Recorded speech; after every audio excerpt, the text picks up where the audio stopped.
Hello everyone, welcome back to my channel. तो आज हम करेंगे केमिस्ट्री बीएससी फर्स्ट सेमेस्टर के इंपॉर्टेंट क्वेश्चन के सॉल्व आंसर। ठीक है, तो इसमें पहले जो है मैंने आपको सिर्फ क्वेश्चन कराए थे और वीडियोज़ में इसमें मैं आपको आंसर्स प्रोवाइड कर रही हूँ। ठीक है, तो स्टार्ट करते हैं।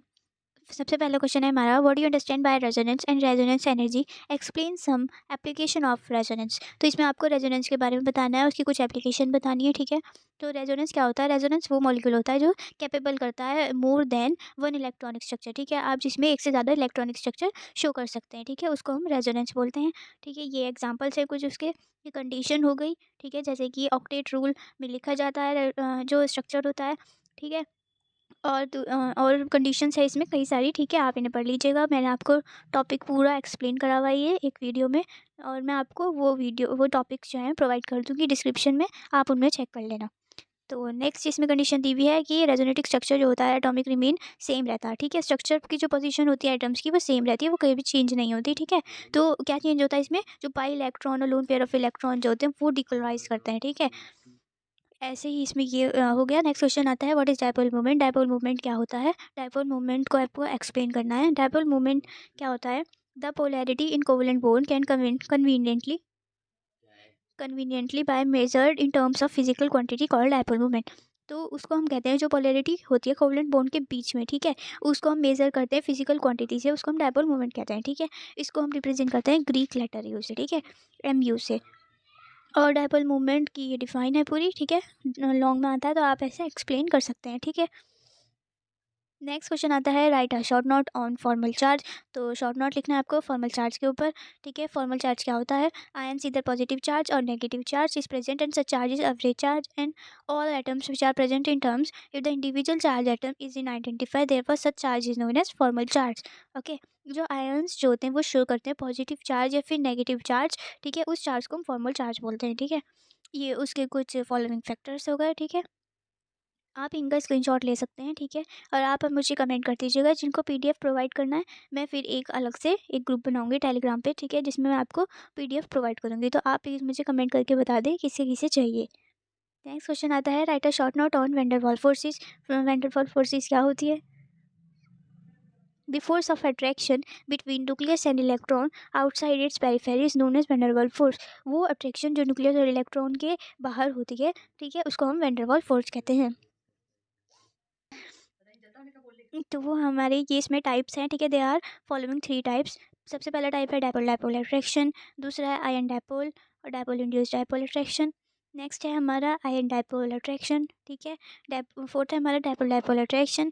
ठीक है, ये हमारे टाइप हो गए। और मैंने आपको ये भी टॉपिक एक्सप्लेन करे हुए, मैंने बहुत सारे टॉपिक्स एक्सप्लेन करे हुए जो इंपॉर्टेंट है, तो मैं इसमें नहीं करूँगी एक्सप्लेन क्योंकि लॉन्ग हो जाएगी वीडियो। मैं आपको प्रोवाइड कर दूँगी, आप उन्हें देख लेना। तो ये इसका आंसर हो गया। नेक्स्ट क्वेश्चन है, what do you understand bye hydrogen bond, describe different types of hydrogen bond.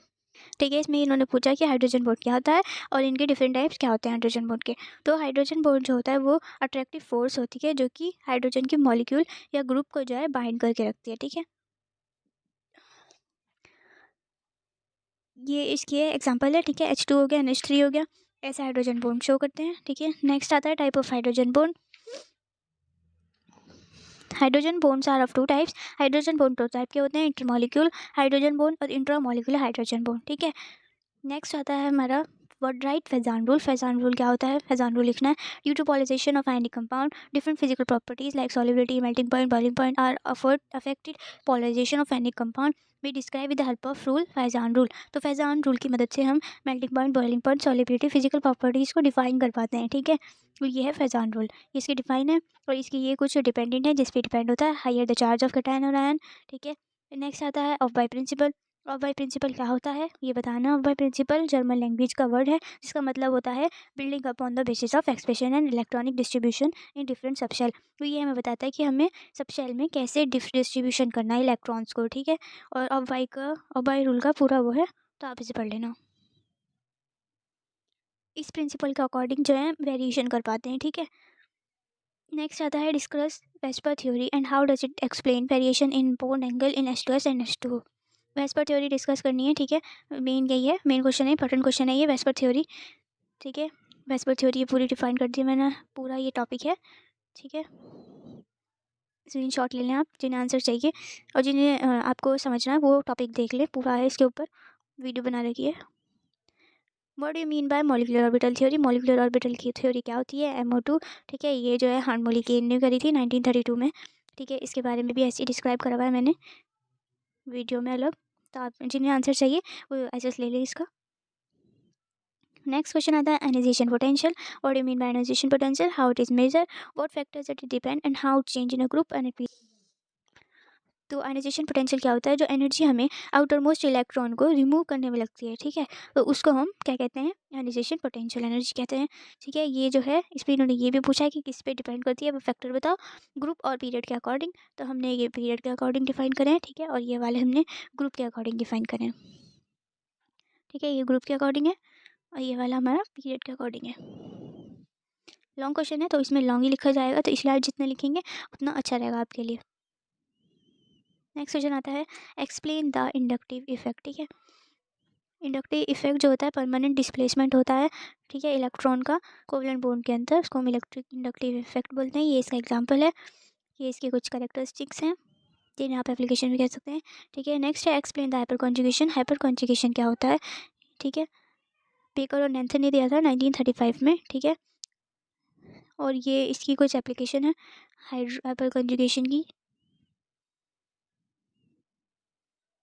Next है हमारी कंडीशन ऑफ हाइपर कॉन्जुगेशन, ठीक है। कंडीशन हो गई। What is isomerism? आइसोमेरिज क्या होते हैं? Different types of structure isomerism बताइए, ठीक है। आइसोमेरिज क्या होते हैं? जब दो और more compound same molecular formula रखते हैं और डिफरेंट फिजिकल और केमिकल प्रॉपर्टीज रखते हैं, ठीक है, उसको हम कहते हैं आइसोमर्स, ठीक है।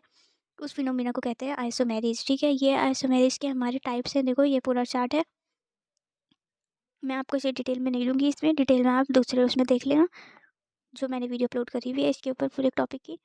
ये है हमारा, देखो आइसोमेरिज में दो टाइप होते हैं, structural isomerism and stereo isomerism. Structural isomerism में क्या होते हैं? देखो ये टाइप है, ये है chain isomerism, position isomerism, functional isomerism, metamerism, tautomerism और रिंग चेन आइसोमेरिज, ये आते हैं हमारे स्ट्रक्चरल आइसोमेरिज में, ठीक है। और ये हमारा है स्टीरियो आइसोमेरिज, जिसमें आता है कॉन्फिगरेशनल आइसोमेरिज और कन्फर्मेशनल, ठीक है। कॉन्फिगरेशनल के अंदर आते हैं ऑप्टिकल आइसोमेरिज और ज्योमेट्रिकल आइसोमेरिज।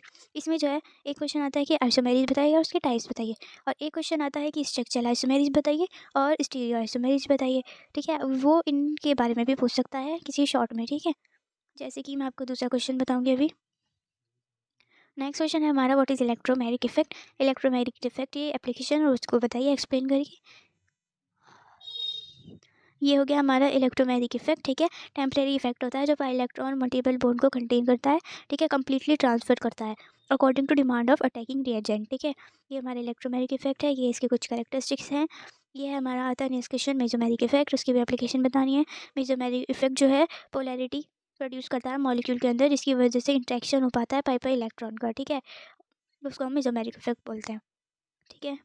नेक्स्ट है करेक्टरिस्टिक ऑफ मेसोमेरिक इफेक्ट, ठीक है। ये हो गए हमारे करेक्टरिस्टिक्स। नेक्स्ट आता है हमारा, देखो ये आ गया ज्योमेट्रिकल आइसोमेरिज के बारे में पूछ लिया इसने, ठीक है, और इसमें जो है इसके अंदर मैरिक और फॉर्मेरिक एसिड के बारे में पूछ लिया। तो ज्योमेट्रिकल आइसोमेरिज क्या होता है? ये मैंने आपको ये दिखा दिया। वो आइसोमेरिज होता है जिसमें स्ट्रक्चरल फार्मूला सेम होता है, पर इसका जो अरेंजमेंट होता है एटम और ग्रुप का, कार्बन डबल बॉन्ड का और कार्बन का, वो डिफरेंट होता है, ठीक है। ये आ गया, इसके एग्जाम्पल है, ये कुछ कंडीशन है, कुछ रीज़न है, ठीक है। तो ये हमारे क्वेश्चन कंप्लीट होते हैं इतने, ठीक है। इस वीडियो में इतने क्वेश्चन, ठीक है, और ये है इंपॉर्टेंट क्वेश्चन, इसमें से आपको क्वेश्चन मिलेंगे, और जिन टॉपिक को आपको पढ़ना है, एक्सप्लेनेशन देखनी है उनकी, वो आप डिस्क्रिप्शन में देख चेक कर लेना, ठीक है। Okay, subscribe for more update. Okay, bye.